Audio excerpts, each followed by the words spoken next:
Budget খুবই কম, তারপরও latest iPhone কিনতে ইচ্ছা করছে, তাহলে আইফোন 14 SE 4টা শুধুমাত্র আপনার এবং আমার জন্য। বিকজ আইফোন SE 4 স্মার্টফোনটা হয়তো এবছর আসবে না অথবা ডিসকন্টিনিউ হয়ে গিয়েছে এমনটা জানা যাচ্ছিল গত বছরের শেষ দিকে। বাট অ্যাপল আমাদের মতো মধ্যবিত্ত অথবা গরিবের জন্য আইফোন SE 4 ফোনটা এবছরই লঞ্চ করতে পারে, যেই ফোনটাতে 6.1 ইঞ্চির রেটিনা ডিসপ্লে থাকবে। সাধারণ ভাষায় বলতে গেলে একটা IPS LCD ডিসপ্লে থাকবে, যেটা কিনা আইফোন 10 আর স্মার্টফোনে ইউজ করেছিল অ্যাপল এর আগে। এছাড়া এই স্মার্টফোনটাতে এবার আমরা নচ দেখতে পাবো। তাছাড়া ফেস আইডির সুবিধাও থাকবে আইফোন SE 4 স্মার্টফোনটায়। তবে সবচেয়ে মারাত্মক ব্যাপার হচ্ছে গিয়ে অ্যাপলের লেটেস্ট A16 অথবা এক বছর পুরনো A15 এই চিপটাকে ইউজ করতে পারে অ্যাপল তাদের আইফোন SE 4 অথবা 2023 সালের এই নতুন এডিশনের স্মার্টফোনটায়। কতটা মারাত্মক পাওয়ারফুল এই চিপসেট সেটা হয়তো আমাকে নতুন করে বলতে হবে না।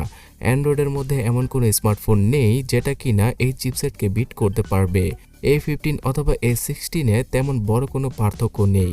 আমি তো বলবো যে A13-কেও দিলে অ্যাপলের আইফোন SE 4 স্মার্টফোনটা একদম মাখনের মতো চলবে, আর যে কোনো টপ নচ অ্যান্ড্রয়েড স্মার্টফোনকে হারাতে পারবে মুহূর্তের মধ্যে পারফরমেন্স সেকশনে। সো যারা কিনা গেমিং করবেন অথবা উড়াদুরা স্মার্টফোন ইউজ করবেন তাদের জন্য এই নতুন SE 4 স্মার্টফোনটা মারাত্মক লেভেলের হবে, তাও আবার কম টাকায়। তাছাড়া ক্যামেরা সেকশনে পেছনের দিকে সিঙ্গেল ক্যামেরাকে ইউজ করতে পারে অ্যাপল, যেটা কিনা আইফোন 8 স্মার্টফোনে ছিল অথবা আইফোন 10 এর স্মার্টফোনে ছিল। মানে 12 মেগাপিক্সেলের একটা মারাত্মক লেভেলের তুৎখার ক্যামেরাকে ইউজ করবে অ্যাপল তাদের আইফোন SE 4 ফোনটায়, যেটা দ্বারা 4K-তে 60 FPS-এ ভিডিও শ্যুট করা পসিবল হবে।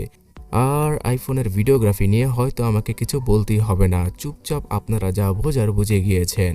টপ নচ লেভেলের ভিডিওগ্রাফি করা যাবে দিনের বেলা আইফোন SE 4 স্মার্টফোনটা দ্বারা। তাছাড়া ফোনটার সামনে থাকবে সেলফি ক্যামেরা হিসেবে 7 মেগাপিক্সেলের একটি নর্মাল ক্যামেরা, যেটা দ্বারাও কিনা 4K-তে ভিডিওগ্রাফি করা পসিবল। তাছাড়া সেলফির কোয়ালিটিও বাজেট অনুযায়ী মোটামুটি লেভেলের হবে। এই স্মার্টফোনটার ব্যাটারি ক্যাপাসিটি 3000 থেকে 3200 mAh হতে পারে।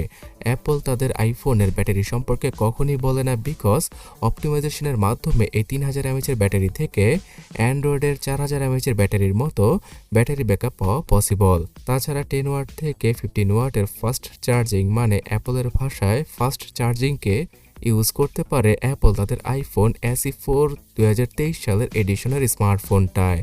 এই স্মার্টফোনটাতে IP রেটিং থাকতে পারে, তার সাথে সিমের সুবিধাও পাওয়া যেতে পারে আইফোন SE 4 স্মার্টফোনটায়। সো বন্ধুরা, এই বছরের মাঝ বরাবর সময়ে হয়তো আইফোন SE 4 স্মার্টফোনটা আমরা গ্লোবাল মার্কেটে অফিসিয়াল ভাবে পেয়ে যাব, তাও আবার $400 থেকে $500 আশেপাশে। সো বাংলাদেশের মার্কেটে 50,000 টাকার উপরেই পাওয়া যেতে পারে আইফোন SE 4 ফোনটা। তবে বছরের শেষ দিকে 50,000 টাকার নিচেও এই ফোনটা অবশ্যই অ্যাভেলেবল হয়ে যাবে আনঅফিসিয়াল মার্কেটে। সো ফোনটা আসলে সবার আগে আমি আপনাদের সাথে শেয়ার করব, তার জন্য সাবস্ক্রাইব আর ফলো করে আমাদের সাথেই থাকুন।